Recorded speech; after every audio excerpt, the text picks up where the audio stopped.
빗소리가 창문을 두드리는 늦은 밤 한 사람이 전화기를 들여다보고 있습니다. 화면에는 읽고도 답장하지 않은 메시지 하나가 남아있고 그 메시지를 보낸 사람은 늘 차갑고 무심한 상대입니다. 손가락이 화면 위를 맴돌지만 차마 다시 연락하지 못하고 그저 가슴만 뛰고 있습니다. 근데 이상한 건 오늘 낮에 자신에게 따뜻한 말을 건넨 다른 사람의 연락에는 고개도 돌리지 않았다는 겁니다.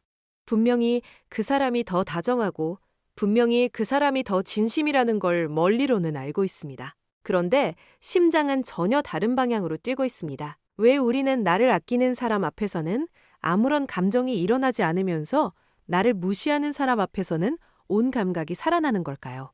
이건 성격의 문제가 아닙니다. 의지의 문제는 더더욱 아닙니다. 우리 뇌 깊숙한 곳에서 작동하는 아주 오래된 배선의 문제입니다. 어린 시절 부모의 품에서 처음 배운 사랑의 문법이 수십 년이 지난 지금도 우리의 감정 회로를 지배하고 있다는 사실을 아는 사람은 많지 않습니다. 심리학에서는 이것을 성인 애착 유형이라고 부릅니다. 불안형 애착을 가진 사람은 상대가 멀어질수록 더 강하게 끌리는 구조를 내면에 품고 살아갑니다. 마치 도박기계 앞에 앉은 사람처럼 언제 올지 모르는 한 번의 관심에 모든 감정을 거는 겁니다.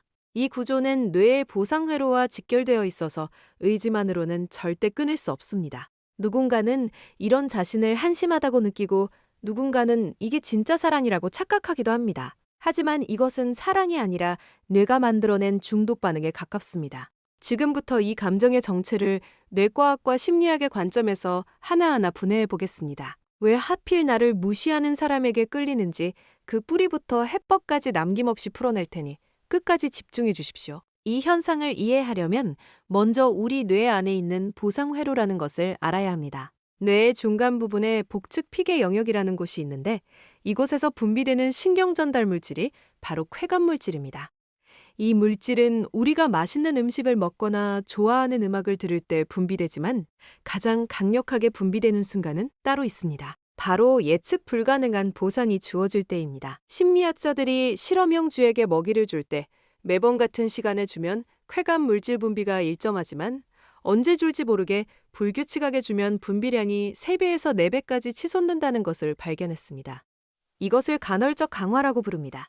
도박에 빠진 사람이 매번 돈을 잃으면서도 한 번의 당첨에 모든 것을 거는 이유가 바로 이 간헐적 강화 때문입니다. 근데 이 원리가 연애에서도 정확히 같은 방식으로 작동합니다. 평소에는 차갑다가 갑자기 한 번 웃어주는 사람이 있다고 상상해 보십시오. 그 한 번의 미소가 매일 웃어주는 사람의 100번의 미소보다 더 강렬한 쾌감을 뇌에 선사합니다. 이 사람이 내게 관심을 줄까 말까 하는 불확실성 자체가 뇌의 보상 회로를 미친 듯이 자극하는 겁니다.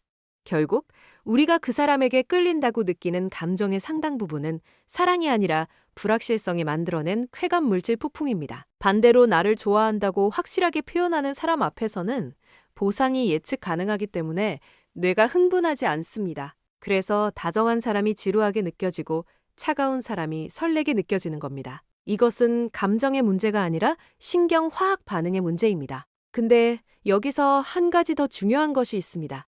왜 어떤 사람은 이 반응이 더 강하고 어떤 사람은 덜한 걸까요? 그 답은 어린 시절로 거슬러 올라갑니다. 영국의 정신과 의사 존 볼비는 1960년대에 애착 이론이라는 것을 발표했습니다. 아이가 태어나서 처음 맺는 관계, 즉 주 양육자와의 관계가 그 사람의 평생 관계 방식을 결정한다는 이론입니다. 부모가 아이의 울음에 일관되게 반응해주면 아이는 세상이 안전하다고 느끼며 안정형 애착을 형성합니다. 하지만 부모가 어떤 때는 안아주고 어떤 때는 무시하면 아이는 혼란에 빠집니다. 이 아이는 사랑받으려면 끊임없이 상대의 눈치를 봐야 한다고 학습하게 됩니다. 이것이 불안형 애착의 시작입니다. 불안형 애착을 가진 사람은 성인이 되어서도 상대의 반응에 극도로 민감합니다. 상대가 조금만 멀어져도 불안이 폭발하고 그 불안을 해소하기 위해 더 매달리게 됩니다. 근데 여기서 잔인한 역설이 생깁니다. 안정적으로 사랑을 주는 사람 앞에서는 오히려 불안이 일어나지 않기 때문에 감정의 동요가 없습니다. 감정의 동요가 없으니 이 사람과 있으면 설레지 않는다고 느끼게 됩니다. 반면 차갑고 무심한 사람 앞에서는 어린 시절의 불안이 그대로 재현됩니다. 그런데 우리의 뇌는 이 불안을 사랑으로 착각합니다. 심장이 뛰고 손에 땀이 나고 온 신경이 그 사람에게 쏠리는 이 상태를 뇌는 사랑에 빠진 상태와 구별하지 못합니다. 심리학에서는 이것을 각성의 오기인이라고 부릅니다. 불안에서 오는 신체 반응을 설렘으로 잘못 해석하는 현상입니다. 결국 어린 시절 부모에게서 배운 불안정한 사랑의 문법이 성인이 되어서도 똑같은 유형의 사람을 찾아 나서게 만드는 겁니다. 우리는 익숙한 것에 끌리지 좋은 것에 끌리는 게 아닙니다. 고통스러운 사랑이 익숙한 사람에게는 고통스러운 사랑이 진짜 사랑처럼 느껴집니다. 이런 구조는 실제 삶에서 어떤 모습으로 나타날까요? 한 사람이 있습니다. 32살 직장인인데 연애를 할 때마다 같은 고민을 반복합니다. 자신에게 잘해주는 사람을 만나면 일주일도 안 되어 마음이 식어버립니다. 너무 쉽게 나를 좋아하는 사람은 왠지 가치가 없어 보인다고 말합니다. 근데 자신에게 관심이 없어 보이는 사람이 나타나면 온종일 그 사람 생각뿐입니다. 읽씹당한 메시지 하나에 밤새 잠을 못 이루고 상대가 다른 사람과 이야기하는 모습에 속이 타들어갑니다.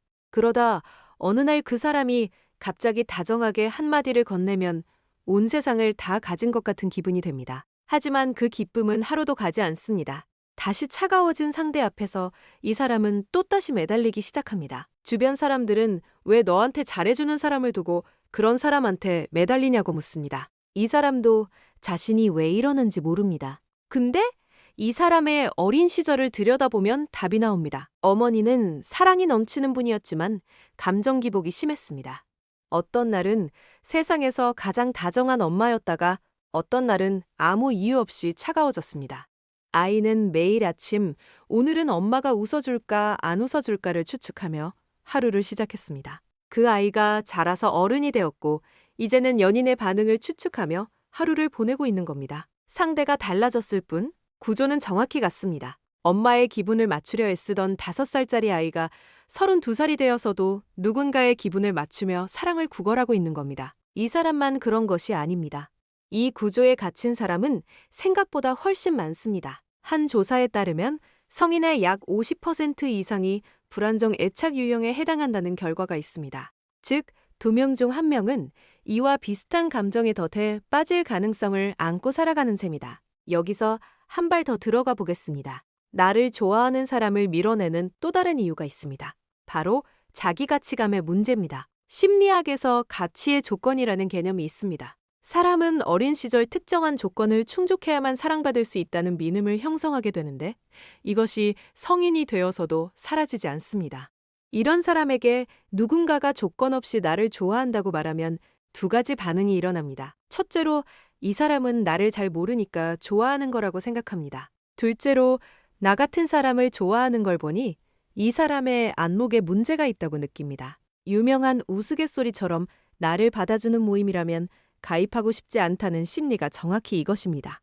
자기 가치감이 낮은 사람은 자신을 좋아하는 사람의 가치도 함께 떨어뜨려 버립니다. 반면 나를 무시하는 사람은 어딘가 대단해 보입니다. 저 사람의 인정을 받으면 내 가치가 증명될 것 같다는 환상이 생깁니다. 이것은 사랑이 아니라 인정 욕구입니다. 상대를 통해 자기 존재를 확인받으려는 필사적인 시도입니다. 근데 이 시도는 절대 성공하지 못합니다.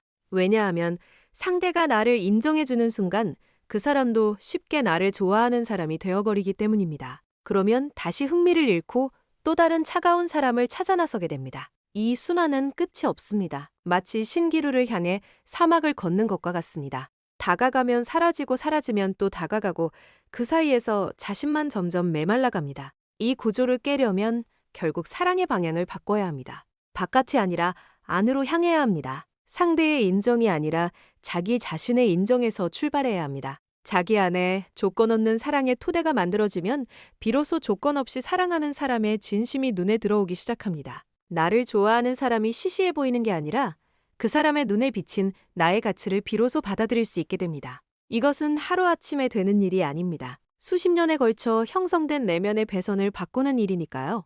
하지만 한 가지 분명한 것은 이 구조를 인식하는 것만으로도 절반은 해결된다는 사실입니다. 지금 이 순간 나는 왜 이 사람에게 끌리는 걸까를 멈춰서서 물어보는 것이 시작입니다. 그 질문 하나가 수십 년간 반복되어 온 감정의 톱니바퀴에 처음으로 모래를 뿌리는 순간이 됩니다. 차가운 사람에게 끌리는 내 마음이 사랑이 아니라 상처의 메아리라는 것을 알게 되면 우리는 비로소 진짜 사랑이 어떤 온도인지를 배울 준비가 됩니다.